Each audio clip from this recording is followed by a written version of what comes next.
Sir online education platform पर आप सबका हार्दिक स्वागत है।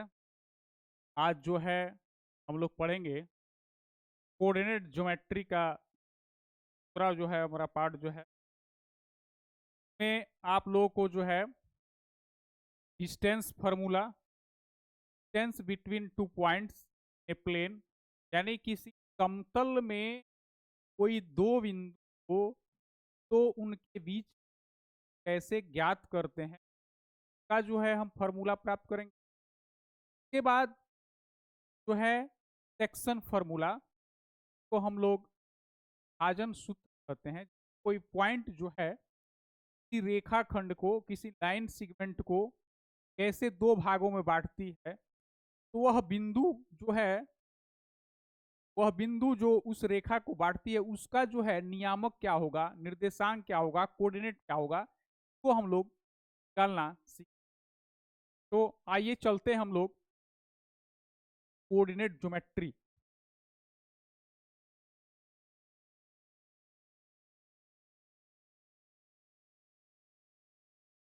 Coordinate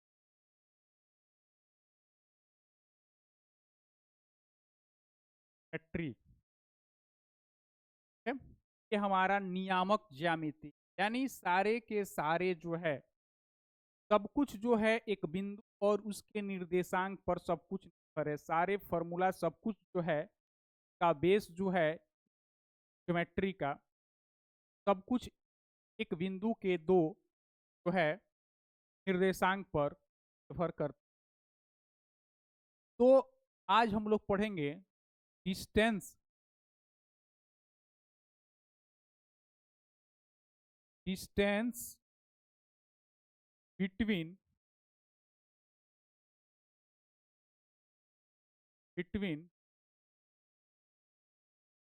to points a plane,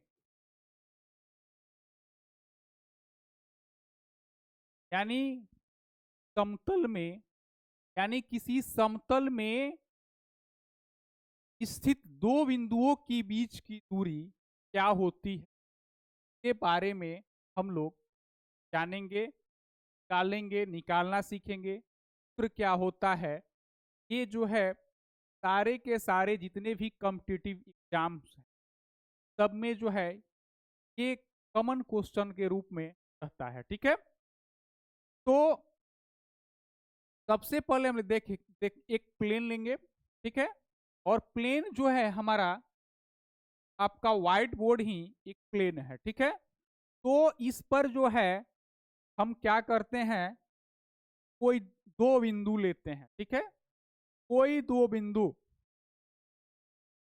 इस प्लेन पर कोई दो बिंदु, ठीक, P एक बिंदु है और दूसरा बिंदु क्या है तो Q। ठीक है, और इस P बिंदु का जो हमारा निर्देशांक क्या है तो x1 y1। P बिंदु का निर्देशांक जो है यानी भुज जो है x1 है, और छोटा सा कॉमा रहता है, भुज हमारा x1 है और कोटि y1 है। वैसे ही इस Q का जो है हो जाता है x2 y2। ठीक है, और इसको जो है के बीच में एक कॉमा रहता है, इसको इस तरह से निर्देशित करते हैं। तो कहता है कि एक प्लेन में कोई दो बिंदु है तो इनके बीच की दूरी क्या होती है। ठीक है, और का फॉर्मूला क्या होता है, कैसे निकालेंगे हम लोग। ठीक है, तो ये जो है एक सिंपल सा फॉर्मूला होता है। ये बिंदु Q का जो दूरी होता है वह क्या होता है, Q का जो दूरी, इसको हम लोग D से भी डिनोट करते हैं, इसको हम D भी कहते हैं, यानी डिस्टेंस है।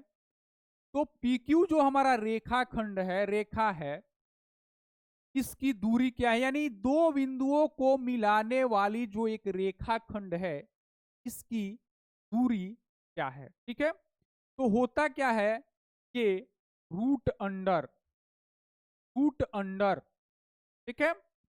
और ये जो हमारा भुज जो है, दूसरे भुज एवं पहले भुज के अंतर का वर्ग, दूसरे भुज और पहले भुज के अंतर का वर्ग, यानी x2 माइनस x1 का स्क्वायर, ठीक है, प्लस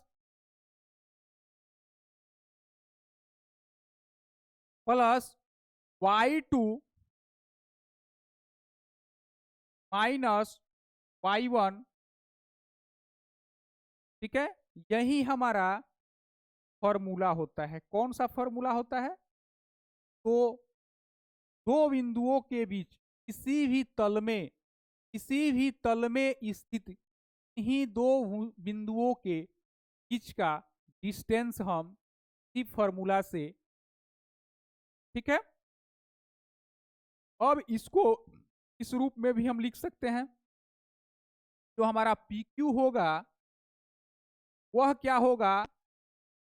तो रूट अंडर, ये क्या है? ये दोनों भुज यानी भुज का अंतर, का जो भुज है, दोनों बिंदुओं के बीच भुजों का अंतर का वर्ग प्लस कोटि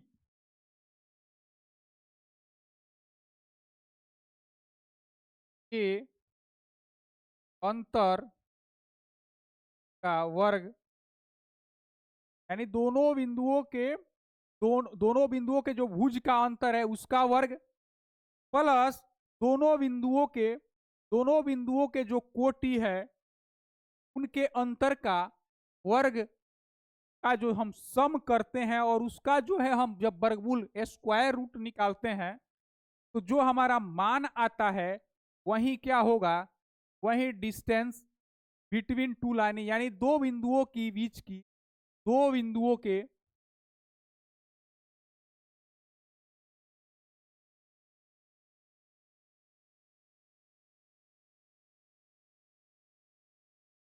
दो बिंदुओं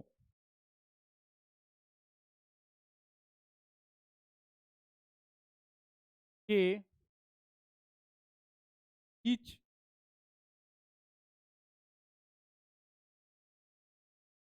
का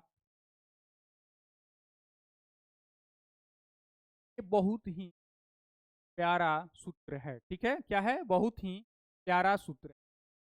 यानी कहने का मतलब क्या होता है कि कोई दो बिंदु है और उनके जो बीच की दूरी जो है क्या होती है कोऑर्डिनेट ज्योमेट्री में, यानी दोनों बिंदुओं के अगर नियामक दिए हुए हों तो उनके बीच की दूरी जो है वो दोनों नियामक, तो दोनों बिंदुओं के भुज का जो अंतर होता है और दोनों के कोटि का जो अंतर होता है वर्ग करने पर, दोनों के भुज का अंतर का वर्ग करने पर और दोनों के कोटि के अंतर का वर्ग करके उसको जोड़ते हैं, तो जो हमको मिलता है और उसका वर्गमूल जब हम करेंगे तो जो मिलेगा वह क्या होगा?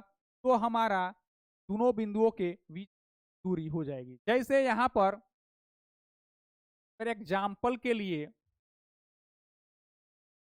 अगर कोई दो बिंदु लेते हैं हम यहाँ पर, एक जो है वहाँ I है और दूसरा बिंदु यहाँ पर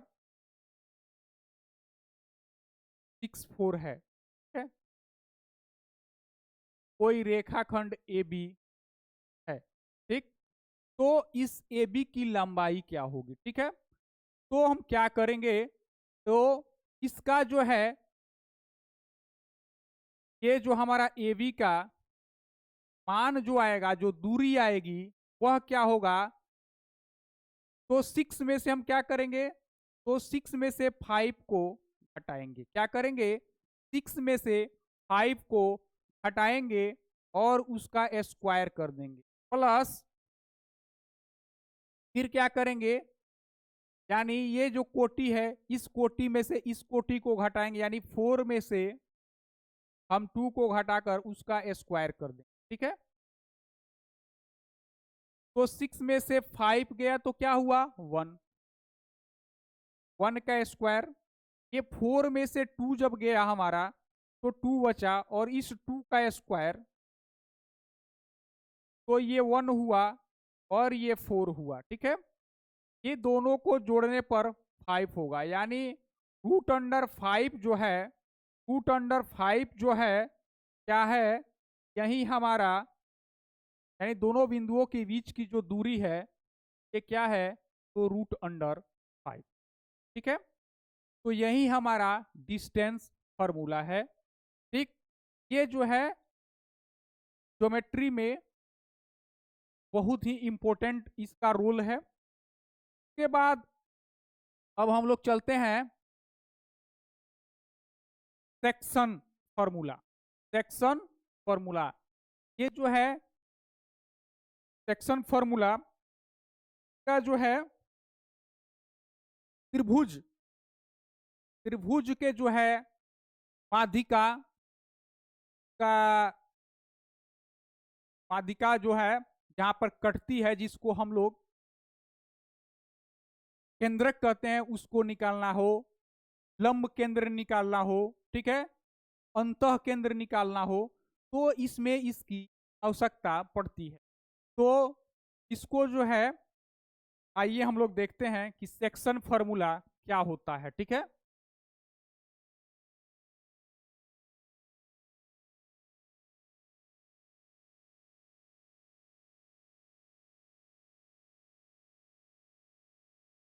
सेक्शन फॉर्मूला, यानी इसको हम लोग कहते हैं भाजन सूत्र। क्या कहते हैं, भाजन सूत्र। ये क्या है हमारा, तो विभाजन में क्या होता है कि किसी रेखाखंड को कोई बिंदु जो है इंटरनली और एक्सटर्नली, इंटरनली और एक्सटर्नली उसको क्या करती है, विभाजित करती है। वह बिंदु का नियामक क्या होता है के सहारे और किस अनुपात में विभाजित करती है, इसको हम लोग ज्ञात करते हैं। तो इस, ये जो है हमको, कोई बिंदु जो है किसी रेखाखंड को, कोई रेखाखंड ले लीजिए, ठीक है, को इंटरनली और एक्सटर्नली, ये होता है आपका इंटरनली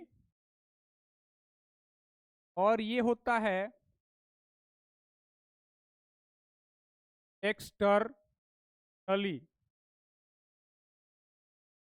यानी जो है इंटरनली डिवाइड करता है और एक्सटर्नली डिवाइड करता है। ठीक है, यानी जो है यह आंतरिक भाजन और ये होता है बाह्य भाजन। ठीक है, तो आप लोग अच्छा से इस पर नजर बनाए रखिएगा, ध्यान दीजिएगा। ये जो हमारा आंतरिक विभाजन जो होता है, यह 3 तरीके से, आंतरिक जो हमारा विभाजन होता है, इंटरनली विभाजन जो होता है, वह 3 तरीके से। पहला क्या है कि पहले फिगर 1, फिगर 2 और फिगर 3, आपको 3 फिगर बनाते हैं और उस पर सारे कंसेप्ट को क्लियर कर देंगे कि कैसे जो है आंतरिक रूप से, कैसे बाह्य रूप से जो है विभाजन होता है। तो सबसे पहले हम लोग आंतरिक यानी इंटरनली जो हमारा डिवीजन होता है, तो उसको हम लोग देखेंगे कि इसके लिए हमको 3 फिगर की आवश्यकता होगी। मान लीजिए कोई यहां पर लाइन पी है, लाइन सिगमेंट, ठीक है। और ये मुख्य रूप से 2 ही तरीके का होता है, लेकिन एक तीसरा जो है इसमें शामिल किया जाता है। तो यहां पर कोई बिंदु है, सपोज दैट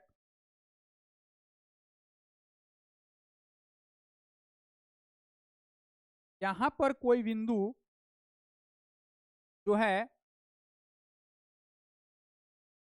वो ले लीजिए, यहां पर कोई बिंदु ओ ले लीजिए, ठीक है। कुछ भी ले सकते हैं, इसको ए बी ले सकते हैं, के बाद इसको जो है एम एन ले सकते हैं, जो भी ले लीजिए, ठीक है। तो ये जो है अब यहां पर हम लोग देखेंगे कि हमारा फिगर 1 हो जाएगा, ठीक है। अब ये होगा क्या, यहां पर m और n के अनुपात में डिवाइड करता है, ठीक है। तो ये देख रहे हैं, ये बड़ा सा जो है का हिस्सा है, इसका लेंथ बड़ा है, जो OP है उसका लेंथ बड़ा है, और जो OQ है उसका लेंथ छोटा है। यानी कहने का मतलब क्या है, यहां पर इस केस में हमारा m जो है ग्रेटर देन, m जो है वह ग्रेटर देन, ठीक है। तो इस केस में उसके बाद दूसरा फिगर क्या है, तो ये हमारा जो है Q है, और यहां पर अगर सपोज दैट ये बिंदु यहां था, सपोज दैट ये बिंदु अगर यहां पर चला आता है, तो ये हो जाता है M और ये हो जाता है N। इस केस में N जो है ग्रेटर देन M, ठीक है। और ये दूसरा हमारा फिगर है, ये फिगर 2 है, ध्यान दीजिएगा आप लोग। तीसरा हमारा फिगर क्या होता है कि ये जो हमारा लाइन है PQ, और ये पॉइंट जो हमारा O है, यह पॉइंट हमारा एकदम ठीक बीचों बीच हो, एकदम ठीक बीचों बीच हो। यानी हमारा जो लाइन सेगमेंट P है उसको बिंदु O जो है ठीक बराबर बराबर भागों में बांटता हो, ठीक है, ठीक बराबर बराबर भागों में बांटता हो। तो ये M है और ये N है, इस केस में क्या होता है, तो M इक्वल टू N, यानी जितना भाग M का होता है उतना ही भाग N का होता है। तो ये दोनों सेम एक ही है, ये तीनों एक ही है, केवल जो है बिंदु के स्थिति बदलने से ये क्या हो जाता है, अलग अलग अनुपात में। इसका अनुपात जो है होता है क्या, M अनुपात N, M अनुपात N, ये M अनुपात N। लेकिन यहां पर ये हमारा जो है ये M इसमें बड़ा होता है N से, इस कंडीशन में N जो होता है वह बड़ा होता है M से, यानी वो Q का हिस्सा है वह बड़ा होता है OP से, ठीक है। और यहां पर OP और OQ दोनों क्या होते हैं, OP और OQ दोनों के दोनों इक्वल होते हैं, ठीक है। तो ये तो 3 आंतरिक विभाजन में 3 कंडीशन आता है। आंतरिक विभाजन में तो सारे के सारे किताबों में 2 ही दिखाया गया है, लेकिन कहने का मतलब बिंदु कोई जरूरी नहीं है कि यहीं पर हो, बिंदु यहां भी हो सकता है। यानी मिड सेंटर को, मिड पॉइंट को छोड़कर दाएं के तरफ ज्यादा उसका लगाव हो, या बाएं के तरफ उसका ज्यादा लगाव हो, या बिंदु जो है ठीक बीचों बीच हो, ठीक। तो मुख्य रूप से हमारा एक ही सूत्र होता है। मुख्य सूत्र क्या होता है कि यहां पर अब इसका हम लोग निर्देशांक को, यहां पर निर्देशांक को हम लोग सूचित करेंगे, ठीक है। तो इसका निर्देशांक अगर हम x1 y1 करते हैं, और इस O का निर्देशांक जो है हम x y करते हैं, और इस Q का निर्देशांक जो है x2 y2 करते हैं, ठीक है। ठीक उसी प्रकार यहां पर भी इसके निर्देशांक को हम x1 y1 और O के निर्देशांक को x y और Q के निर्देशांक को x2 y2 करते हैं। ठीक है, उसके बाद सिमिलरली यहां भी ये x2 और y2 है। ठीक है, और यहाँ है ये x1 y1 और O वाला जो है O का निर्देशांक हमारा यहाँ पर ये x और y है। ठीक है, तो अब इन दोनों का मान आपको दिया रहता है। ठीक है, इन दोनों का मान आपको दिया रहता है और इसका जो है निर्देशांक हमको निकालना रहता है। जो हमारा पॉइंट जो है इसको डिवाइड करता है उसका जो है हमको निर्देशांक निकालना रहता है। तो ये कैसे निकाला जाता है? ठीक है, ये बीच वाला जो बिंदु है वो जो है हमारा जो है ये इसका निर्देशांक क्या होता है?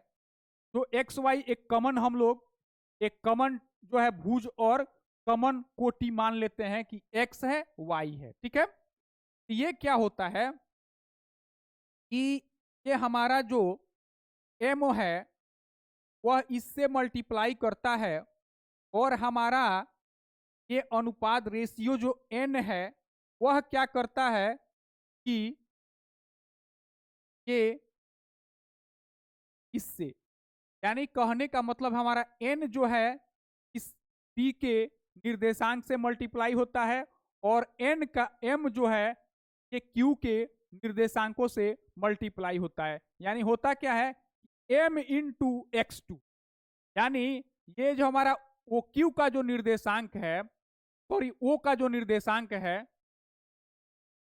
एक्स वाई का वैल्यू क्या होता है? तो इसका वैल्यू जो होता है क्या होता है एम x2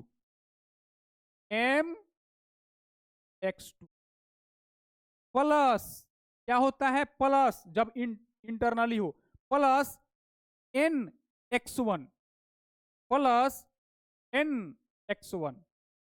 ठीक है, m x2 plus n x1 m x2 plus x plus n x1 by m plus n by m plus, ये दोनों जो हमारा रेशियोज है जिन रेशियोज में डिवाइड करता है एम और एन के अनुपात में प्लस एम प्लस एन ये होता है। ये क्या होता है? तो ये भुज होता है। क्या होता है? तो हमारा भुज मिलता है। ठीक है, यानी जो है इस बिंदु ओ का भुज जो है यानी एक्स का वैल्यू जो है क्या मिलता है? तो एम, यानी एम से x2 में गुणा करते हैं और n से x1 में गुणा करके दोनों को जोड़ते हैं बटा में m प्लस n लिखते हैं, दोनों अनुपातों को जोड़कर उससे भाग देते हैं। ठीक उसी प्रकार सिमिलरली m को y2 से गुणा करते हैं और n को y1 से गुणा करके दोनों को जोड़ते हैं और m प्लस n से डिवाइड करते हैं। ठीक है, तो m y2 plus n y1 बटा m प्लस n, यही हमारा विभाजन सेक्शन फॉर्मूला है। इंटरनली जब डिवाइड करता है कोई बिंदु किसी रेखाखंड को तो उसके जो पॉइंट होते हैं उनके जो बिंदु इसको डिवाइड करता है उसका जो निर्देशांक होता है उसका वैल्यू क्या होता है? तो m x2 plus n x1 बड़ा m प्लस n। ठीक है, comma M y2 plus N y1 बटा m प्लस n। ठीक है, यानी जो हमारे भुज होते हैं दोनों में दोनों अनुपातों से, यानी जो है दूसरे बिंदु का जो भुज होता है उसमें m से गुणा करते हैं और पहले बिंदु का जो भुज होता है उसमें n से गुणा करके दोनों को जोड़ते हैं m प्लस n से हम लोग क्या करते हैं? डिवाइड करते हैं। ठीक है, और ठीक उसी प्रकार सिमिलरली हम y से भी वही क्रिया करते हैं और डिवाइड करके m प्लस n से। ठीक, तो हमारा क्या मिलता है? तो ये विभाजन सूत्र कब मिलता है? जब ये क्या करे इंटरनली डिवाइड करे। अब इसी में एक फॉर्मूला क्या आ जाता है इन दोनों के लिए यानी फिगर 1 और फिगर 2 दोनों के लिए सेम एक ही सेक्शन फॉर्मूला है, ठीक है। दोनों के लिए सेम एक ही, चूंकि दोनों एक ही बात है कि ये बिंदु P के तरफ ज्यादा झुकाव है, तो ये बिंदु N के तरफ इसका ज्यादा ज्यादा N के करीब है, और ये यहाँ पर इस केस में ये ज्यादा N, तो दोनों सेम ही कंडीशन है। लेकिन ये थोड़ा सा अलग हो जाता है, ये बिंदु जो है इसको ठीक मिड सेंटर में, मिड पॉइंट में रहता है, यानी बीच में रहता है, तो दोनों को सेम अनुपात में विभाजन करता है। इसका मतलब क्या होता है, m का वैल्यू और n का, दोनों का वैल्यू बराबर होता है, यानी m के बदले हम n लिख सकते हैं या n के बदले m लिख सकते हैं। दोनों लिख कर जब देखेंगे यहां पर, तो इस केस में जब ये बिंदु जो है मध्य में हो, तो इस केस में क्या हो जाता है, n के जगह पर हम हर जगह m को रखेंगे, ठीक है। तो यहां जब हम रखते हैं तो क्या मिल जाएगा, तो m x2, ठीक है। इसमें के बाद से अब फिर n के बदले, चूंकि यहां पर m और n दोनों का वैल्यू बराबर है, इसलिए n के बदले भी हम m को रखते हैं, ठीक है। तो m x1, ठीक है, बटा अब यहां पर होता है m प्लस n, तो फिर m प्लस n के बदले भी हम m करेंगे, ठीक है, कॉमा, ठीक है। अब क्या मिलेगा हमारा, यहां पर ध्यान दीजिएगा, जो पॉइंट O है का x और y जो हम निर्देशांक जो हमारा निकल रहा है, अब यहां पर फिर वही काम, यहां भी जहां जहां n है वहां वहां हम क्या करेंगे, m रख देंगे, ठीक है। तो यहां भी m y2 और m y1 बटा m प्लस m, ठीक है, m प्लस m। तो ये क्या हो जाता है, यहां देखिएगा हर जगह m कॉमन है, ठीक है, हर जगह m क्या है, कॉमन है। यहां पर ये 2m हो गया, यहां भी 2m हो गया, तो ये क्या निकल कर आ जाता है, तो ये m क्या हो जाएगा, कट जाएगा, और बच क्या जाएगा, x2 plus x1 by 2, y2 plus y1 by 2, यही हमारा निर्देशांक हो जाता है। किस केस में, तो जब ये मध्य बिंदु पर हो, ये जो है दोनों जो है ये बिंदु जो है को दो बराबर बराबर भागों में आंतरिक रूप से जब विभाजित करे, तो क्या हो जाता है, तो दोनों जो है दोनों के भुज का योग, ये हमारा जो पी वो का जो निर्देशांक होता है एक्स वाई, ये क्या हो जाता है, डायरेक्ट हम लोग इसको क्या करेंगे कि दोनों के भुजों का योग बटा 2, यानी x1 प्लस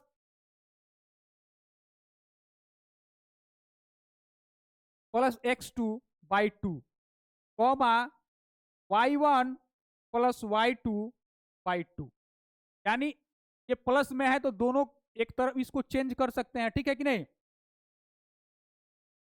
तो यही हमारा क्या होता है, तो सेक्शन फार्मूला होता है जब यह आंतरिक रूप से डिवाइड करता है और बिंदु जो है इस रेखाखंड के मध्य में स्थित होता है। तो ये हमारा विभाजन सूत्र का जो इंटरनली विभाजन करता है का जो है, जो हमारा बिंदु होता है उसका नियामक यही होता है, ठीक है। अब बाह्य विभाजन में क्या होता है, कि बाह्य विभाजन में देखिए क्या होता है,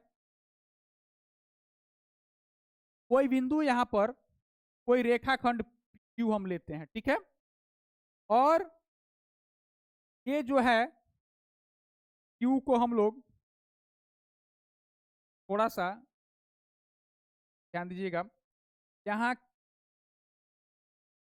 Q जो है, और इस लाइन को थोड़ा बढ़ा दीजिए, ठीक है, डॉट बिंदु, और यहां पर मान लीजिए कोई बिंदु O है, ठीक है, यहां पर कोई बिंदु O है, ठीक। तो यह इसको जो है M और N के अनुपात में, ठीक है, M और N के अनुपात में, यहां से यहां तक ये M हो गया, ठीक है, और यहां से यहां तक ये N हो गया, ठीक है। तो इसको जो है ये डिवाइड करता है, और इसका निर्देशांक XY है, और इसका निर्देशांक X2Y2 है, और इसका निर्देशांक X1Y1 है, ठीक है। तो इस स्थिति में क्या होता है कि सेम सूत्र रहता है, सेम सूत्र होता है, ठीक है। सूत्र सेम होता है, केवल यहाँ पर जो प्लस का चिन्ह है वह माइनस में बदल जाता है। यानी जब एक्सटर्नली रूप से यह जो है इंटरसेक्ट करता है, विभाजित करता है, तो यहाँ पर बाह्य विभाजन की स्थिति में हमारा जो सेक्शन फॉर्मूला है, विभाजन सूत्र जो है विभाजन की स्थिति में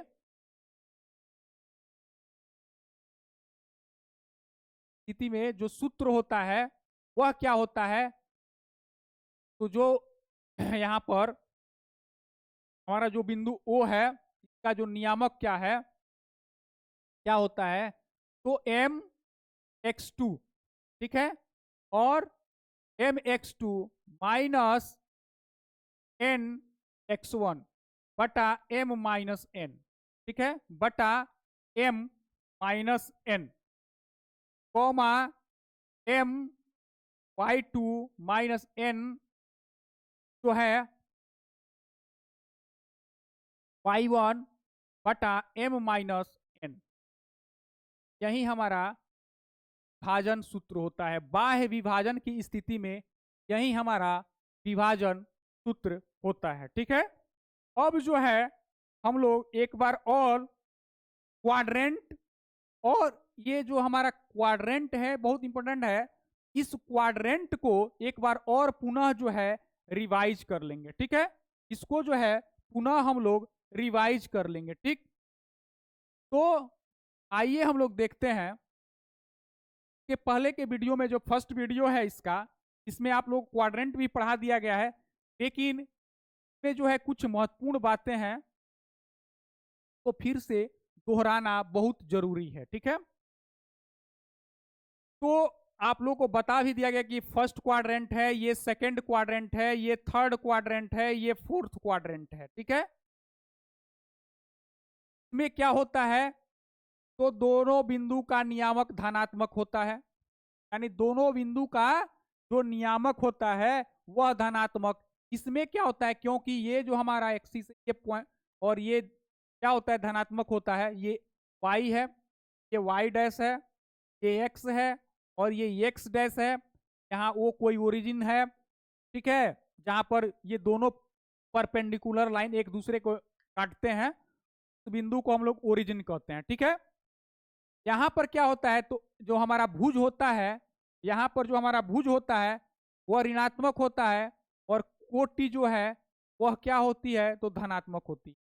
थर्ड क्वाड्रेंट में दोनों का दोनों क्या होता है, तो ऋणात्मक होता है। इसमें क्या होता है, तो भुज जो है धनात्मक और कोटि जो है ऋणात्मक, ठीक है। अगर अब इसमें यह देखना होता है कि किसी भी बिंदु का कोई भी बिंदु जो अगर यहां पर x अक्ष पर कोई बिंदु है उसका जो नियामक होगा उसमें जो कोटि का जो वैल्यू होगा वह हमेशा शून्य होगा। यहां पर कोई भी बिंदु ले लीजिए तो उसका जो है इसके नियामक को हम ऐसे दर्शाएंगे x0, ठीक है, x0 x, 0। क्योंकि यहां पर हमको जो है y का जो y के अनुदिश जो हमारी दूरी है, डिस्टेंस है, क्या है, तो यह शून्य है। हम यहाँ ठीक ये हम x एक्सिस पर, कहने का मतलब क्या है कि x एक्सिस पर किसी भी बिंदु का नियामक जब हम लेते हैं तो उसका जो y निर्देशांक होता है उसका जो कोटि होती है वह क्या होती है, तो यह शून्य होती है, क्योंकि हम y के दिशा में कोई भी डिस्टेंस तय नहीं करते हैं, क्योंकि हम सीधे सीधे क्या है x एक्सिस पर हैं, ठीक है। अगर यहां पर कोई बिंदु है तो यहां पर हमारा जो है क्या होता है, तो x निर्देशांक जो है शून्य होता है और y निर्देशांक जो है अलग अलग उसका वैल्यू होता है। y निर्देशांक का यहां जाएंगे तो अलग वैल्यू होगा, यहां आएंगे अलग होगा, लेकिन x निर्देशांक का जो है x हमारा जो कोऑर्डिनेट है वह हमेशा क्या होगा, शून्य होगा, क्योंकि हम y के लंबवत दिशा में कोई दूरी तय नहीं करते हैं। y की जो लंबवत दिशा में जो दूरी होती है, वही y के लंबवत दिशा में जो दूरी होती है, परपेंडिकुलर जो डिस्टेंस होता है, वही तो हमारा x निर्देशांक है। यानी y के लंबवत जो है दूरी और x एक्सिस के पैरेलल कहिए या उसके अनुदिश जो डिस्टेंस होता है, वही तो हमारा x निर्देशांक होता है, भुज होता है। तो इसमें जो है y के ठीक लंबवत कोई दूरी तय करते नहीं है, इसलिए एक y एक्सिस पर कहीं भी हमारा जो है किसी बिंदु का निर्देशांक का भुज जो है हमेशा क्या होगा, जो होगा। ठीक है। और इस केस में अब देखिए यहां पर पहले क्वाड्रेंट में होता क्या है कि जो हमारा कोटि और भुज होता है, जो मान लीजिए कोई बिंदु यहां पर P है और उसका भुज x है और कोटि y है, तो ये हमारा जो x होता है यहां पर वह भी 0 से बड़ा होता है और y भी जो है वह भी 0 से बड़ा होता है। क्यों बड़ा होता है? क्योंकि दोनों धनात्मक है और कोई भी धनात्मक संख्या 0 से बड़ी होती है। इसमें क्या होता है, ये माइनस है यानी भुज माइनस है। यहाँ कोई बिंदु है, यहाँ भुज माइनस है, यानी कहने का मतलब यहाँ जो P हमारा होता है वह लेस देन 0 होता है, क्योंकि ऋणात्मक है तो P हमारा लेस देन 0 होता है। सॉरी, P कह रहे हैं, X जो हमारा क्या होता है, ये भुज जो होता है ये क्या होता है, ये ऋणात्मक है, तो ये 0 से छोटा होता है और कोटि हमारी y जो है वह 0 से। इस थर्ड क्वाड्रेंट में क्योंकि ये दोनों का दोनों ऋणात्मक होता है, इसलिए x भी 0 से छोटा और y भी 0 से छोटा। ठीक है। और इस निर्देशांक में इस क्वाड्रेंट में, चतुर्थांश में यानी चौथे क्वाड्रेंट में हमारा x जो होता है ग्रेटर देन 0 और y जो है लेस देन 0, क्योंकि तो ये सबसे महत्वपूर्ण जो है बात है। यानी कहीं भी जो है किसी भी एक्सिस पर, किसी भी y एक्सिस पर जो x कोऑर्डिनेट होता है वह 0, और किसी भी x एक्सिस पर चाहे वह लेफ्ट में या राइट में y निर्देशांक हमेशा। ठीक है। तो आज हमने क्या किया कि सबसे पहले हम लोगों ने डिस्टेंस फॉर्मूला पढ़ा कि दो बिंदुओं के बीच की दूरी क्या होती है, तो दोनों बिंदुओं के भुज के अंतर के वर्ग प्लस दोनों बिंदुओं के कोटि के अंतर के वर्ग का वर्गमूल करने पर जो वैल्यू आता है वही क्या होता है, दो बिंदुओं के बीच की दूरी होती है। उसके बाद हम लोगों ने क्या जाना, उसके बाद जो है हम लोगों ने क्या जाना, ये हमारा सेक्शन फॉर्मूला को हम लोग देखें कि सेक्शन फॉर्मूला क्या होता है। कोई बिंदु जो है किसी रेखाखंड को दो तरीके से बांटती है, एक एक्सटर्नली और दूसरा इंटरनली। एक बाह्य विभाजन होता है, एक आंतरिक विभाजन। आंतरिक विभाजन में तीन स्थितियां होती है। आंतरिक विभाजन में तीन स्थितियां होती है। पहली स्थिति जब ये बिंदु जो है इस Q के करीब होता है। ठीक है। दूसरी क्या, ये बिंदु जो है P के करीब हो, यानी कहने का मतलब जो हमारा रेशियो जिस रेशियो में बांटता है, यानी इसमें m का वैल्यू बड़ा होता है n से, इसमें n का वैल्यू बड़ा होता है, और इसमें क्या होता है कि यह मध्य बिंदु मध्य स्थिति में होती है, जिसके कारण m और n का मान जो है इक्वल होता है। तो हमारा मुख्य रूप से जो हमारा सेक्शन फॉर्मूला होता है मुख्य रूप से यही होता है। जो आंतरिक विभाजन इंटरनली, जब हम इसको इंटरनली इंटरसेक्ट करता है कोई बिंदु किसी रेखाखंड को, तो यही हमारा विभाजन सूत्र होता है कि mx2 plus nx1 plus m into m plus n my2 plus ny1 बटा m प्लस n। ठीक है। और जब ये मध्य बिंदु होती है तो दोनों के भुज का जोग का आधा कर देंगे और दोनों के कोटि का जोग का आधा कर देते हैं, तो ये हमको मिलता है। ठीक है। और बाह्य विभाजन में क्या होता है कि mx2 माइनस nx1 बटा m minus n, my2 minus ny1 बटा m माइनस। तो और इसके पहले हम लोग पढ़े हैं ये डिस्टेंस फॉर्मूला। तो ये आशा करते हैं कि जो भी आपको दिया गया है वह जो है इसको आप लोग खूब अच्छा से जो है 1 बार 2 बार 3 बार कीजिएगा, तो ये हमेशा के जो है हमेशा के लिए हमारे दिमाग में बैठ जाएगा। और जो है एग्जाम के पॉइंट ऑफ व्यू से, एग्जाम के दृष्टिकोण से यह जो चैप्टर है, कल और आज का जो वीडियो है, यह बहुत ही मतलब दमदार है। पहला वीडियो जो है और आज का जो वीडियो है कोऑर्डिनेट ज्योमेट्री पर, बहुत ही दमदार है। ठीक है, धन्यवाद।